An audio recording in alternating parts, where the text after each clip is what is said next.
وہ اپنی دوست سے نوٹس لے رہی تھی تو صفیہ بولی، عطیہ تم اور یہ تمہارے نوٹس میرا طلاق کروا کر ہی رہیں گے۔ تمہیں جب بھی دیکھو فون پر لگی رہتی ہو، تو تم پڑھائی کس وقت کرتی ہو؟ بولو۔ تو عطیہ منہ بناتے ہوئے بولی، امی آپ کیا مجھ پر شک کر رہی ہیں؟ تو صفیہ بولی، اچھا چلو اندر جاؤ۔ اگلے دن جب عطیہ اپنے کمرے میں پڑھ رہی تھی تو خرم اس کے کمرے میں چلا گیا اور بولا، عطیہ تم کل سے میرا فون اٹینڈ نہیں کر رہی ہو، تمہارا فون بند کیوں جا رہا ہے؟ تو عطیہ بولی، خرم وہ میں شاپنگ کرنے گئی تھی تو راستے میں میرا فون گر گیا تھا، ویسے اچھا ہی ہوا، کوئی شکیل نام کا لڑکا مجھے بہت تنگ کرتا تھا، میں ویسے بھی وہ سم بند کروانے والی تھی، لیکن اب میں بہت پریشان بھی ہوں کہ اب میں کیسے پڑھائی کروں گی۔ تو خرم بولا، تم کیوں پریشان ہو رہی ہو؟ میں ہوں نا۔ خرم عطیہ کو مارکیٹ لے گیا اور اسے نیا موبائل اور سم لے کر دی۔ عطیہ کا ایک کلاس فیلو تھا، اس کا نام شکیل تھا۔ شکیل عطیہ سے بہت پیار کرتا تھا۔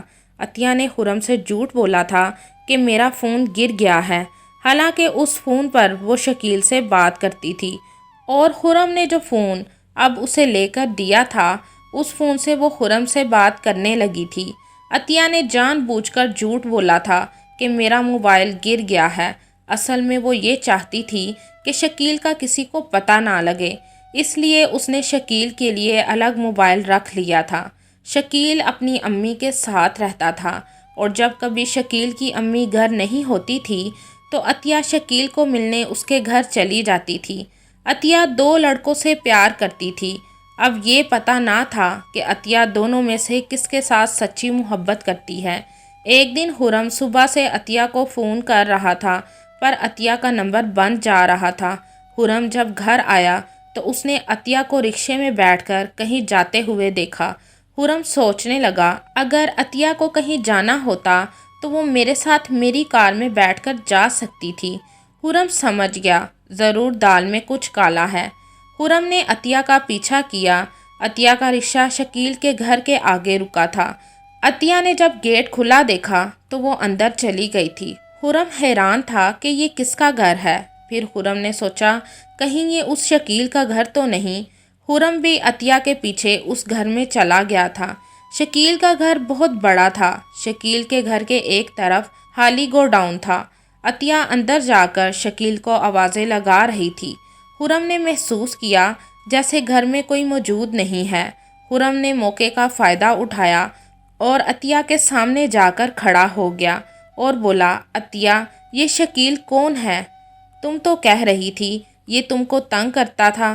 تو عطیہ خرم کو دیکھ کر پریشان ہو گئی اور بولی، خرم تم؟ تو خرم بولا، عطیہ میں نے تم سے محبت کی تھی، سچی محبت کی تھی، پر تم نے تو میری محبت کا مذاق بنا دیا ہے۔ عطیہ اگر تم میری نہ ہوئی تو تم کسی کی بھی نہیں ہو سکتی۔ سب سے پہلے خرم نے عطیہ سے اس کا موبائل چھینا اور پھر غصے میں اسے دھکا دے دیا تھا۔ عطیہ زمین پر گر گئی تھی اور زمین پر پڑے لوہے کے ایک بڑے سے پیس سے عطیہ کا سر ٹکرانے سے اس کی ڈیتھ ہو گئی تھی۔ خرم ڈر گیا تھا اور ڈر کے مارے وہاں سے بھاگ گیا تھا۔ دوسری طرف عطیہ کا ابو احمد عطیہ کی امی کو ڈانٹ رہا تھا، کہہ رہا تھا، کہا بھی تھا تم کو جوان بیٹی ہے اس کا دھیان رکھو، لیکن تم تو اپنے فون کے ساتھ چپکی رہتی تھی، دیکھ لیا آج اس کا نتیجہ۔ 2 بجے سے تمہاری بیٹی گھر سے گئی ہے اور رات کے 9 بج گئے ہیں، 7 گھنٹے ہو گئے بیٹی کو گھر سے گئے ہوئے، ابھی تک گھر نہیں آئی۔ سب جگہ پتہ کر لیا ہے، رشتہ داروں، دوستوں کے گھر، ہمسایوں کے گھر، پر تمہاری لاڈلی کہیں نہیں ملی۔ اگلے دن احمد نے تھانے میں اپنی بیٹی کی گمشدگی کی رپورٹ درج کروا دی تھی۔ 2 سے 3 اور پھر 3 دن سے 7 دن ہو گئے تھے۔ عطیہ کا کچھ پتہ نہ تھا اور خرم اپنی خالہ صفیہ کے ساتھ مل کر عطیہ کو ڈھونڈ رہا تھا۔ عطیہ کے والدین عطیہ کو آج بھی ڈھونڈ رہے ہیں۔ آج بھی عطیہ کا گنہگار گار اس کے والدین کے ساتھ ہی رہ رہا ہے، اور اب عطیہ کو اس دنیا سے گئے ہوئے تقریباً 2 سال ہو گئے ہیں۔ عطیہ نے 2 لڑکوں کو اپنے جال میں پھنسایا ہوا تھا۔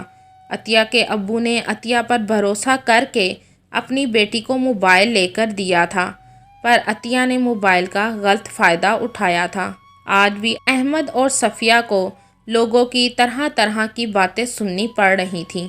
کیا عطیہ کو عشق کرنے کی یہی سزا ملنی چاہیے تھی؟ اور کیا یہ سب عطیہ کی امی کی لاپرواہی سے ہوا تھا؟ آپ بھی اس کہانی کے بارے میں اپنی رائے کمنٹ میں ضرور بتائیے گا۔